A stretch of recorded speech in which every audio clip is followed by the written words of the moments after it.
Setelah kita membahas kewajiban yang keempat ketika kita memiliki harta, yakni berupa kurban, maka kita akan bahas kewajiban yang kelima ketika kita memiliki harta. Apa itu? Simak pembahasan berikut ini.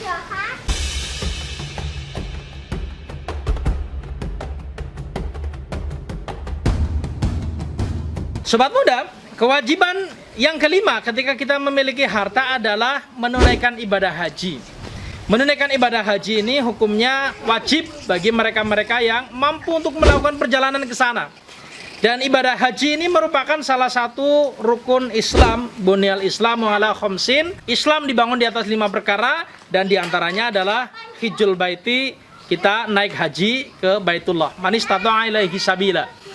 Sobat muda yang dirahmati Allah, amal haji ini amal yang agung. Di antara rukun Islam, amal yang disetarakan dengan jihad, dan pahalanya adalah surga.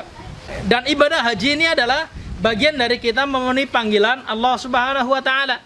Panggilan Allah ini ada 3. Yang pertama, panggilan sholat disampaikan oleh para muadzin.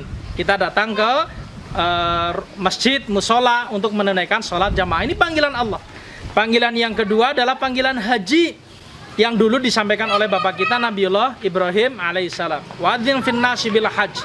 Jadi ini adalah panggilan yang dulu disampaikan oleh bapak kita Nabiullah Ibrahim alaihissalam.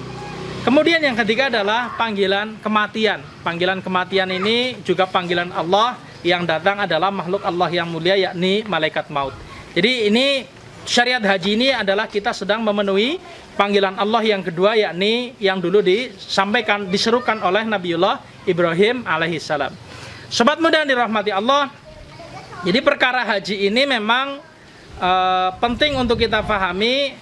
Sebagian besar adalah ibadah fisik dan membutuhkan biaya yang sangat banyak. Dan ada orang-orang yang mencoba menabung sedemikian lama agar bisa menunaikan ibadah haji. Mereka menabung sedikit demi sedikit, ya, terkumpul, ya. Akhirnya kemudian mereka daftar naik haji. Alhamdulillah kita sering mendapatkan kisah-kisah yang sangat dramatis. Ada penjual sayur yang nabung sekian puluh tahun akhirnya bisa naik haji. Ada kemudian orang-orang dari keluarga yang sebenarnya miskin, ya, kurang mampu, tapi dengan izin Allah dia bisa naik haji. Ya, ini adalah kisah-kisah dramatis yang membuat sebagian orang bingung, sebagian orang heran. Kok bisa orang seperti itu bisa naik haji padahal kondisinya kekurangan? Tapi sesungguhnya, sobat muda yang dirahmati Allah, ada lagi yang lebih mengherankan, yakni orang yang kaya, hartanya melimpah, tapi tidak kunjung naik haji. Padahal mereka memiliki kemampuan yang lebih untuk bisa menunaikan ibadah haji, baik haji biasa maupun haji plus. Semuanya bisa ditunaikan, tapi mereka ternyata belum tergerak untuk naik haji. Sobat muda yang dirahmati Allah, tidak ada masalah ketika kita tidak menunaikan haji dari rumah kita.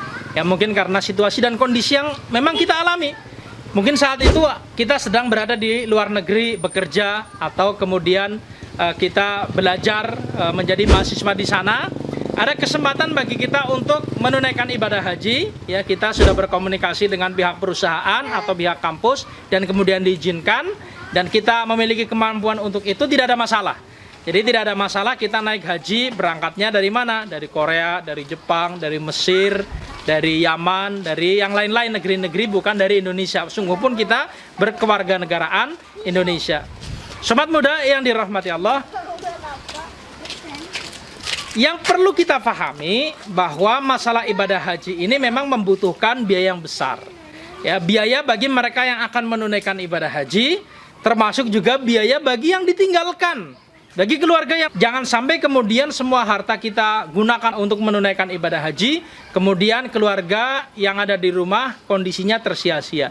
Ini tentu perkara yang kurang bijak. Karena itu, ini diantara kewajiban kita menunaikan ibadah haji memang butuh banyak biaya, dan ketika kita mampu untuk menunaikan pelaksanaan ibadah haji sekaligus menafkahi keluarga yang ditinggalkan, maka tunaikan.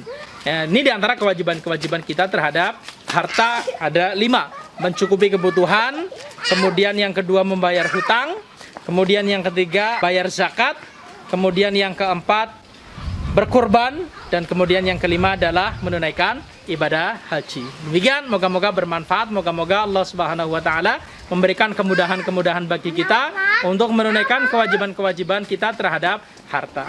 Moga-moga bermanfaat. Salam.